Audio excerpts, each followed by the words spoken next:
மகிஷி பிரமனை தவம் செய்து பரமசிவனும் மகாவிஷ்ணுவும் சேர்ந்து பெறும் ஒரு மகன் மட்டுமே தன்னை கொல்ல முடியும் என்ற வரம் பெற்றாள். பாலாழி கடைந்ததில் அமிர்தம் கிடைத்தது. ஆனால் அதை அசுரர்கள் தட்டிச் சென்றனர். இதை மீட்க மாயையால் மகாவிஷ்ணு மோகினி எனும் பெண்மார்பில் தோன்றி அமிர்தத்தை மீட்டார். அந்த மோகினியுடனான சிவனின் இணையிலிருந்து ஐயப்பன் பிறந்தார். அவரை பம்பை நதிக்கரையில் வைத்தனர். பந்தளம் அரசன் அவரை கண்டுகொண்டு மணிகண்டன் என்று பெயரிட்டு அரண்மனையில் வளர்த்தார்.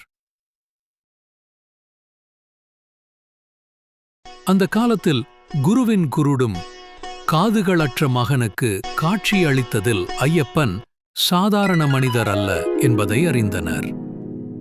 மந்திரியின் சூழ்ச்சியால் ஒரு நாள் ஐயப்பனுக்கு விஷம் கலந்த பாலை கொடுத்தனர். அதனால் ஐயப்பன் நீலமாய் மாறினார். அப்போது சிவபெருமான் நேரில் வந்து அந்த விஷத்தை உறிஞ்சி எடுத்தார். மந்திரியின் மறுபடியும் சூழ்ச்சியில் ராணி தலைவலி என நடித்தார். வைத்தியர்கள் புலியின் பால் வேண்டும் என்றனர். அதற்காக ஐயப்பன் காட்டுக்குச் சென்றார். வழியில் நண்பனாக வாவர் என்பவரை சந்தித்தார். பின்னர் இந்திரன் ஐயப்பனுக்கு முன்னால் தோன்றி மகிஷியை வீழ்த்தவே உங்கள் அவதாரம் என விளக்கினார். அந்தபடி ஐயப்பன் மகிஷியுடன் போரிட்டார். மகிஷி தோல்வியுற்றதும் அவளிடமிருந்து மாளிகைப்புறத்தம்மாள் வெளிப்பட்டார்.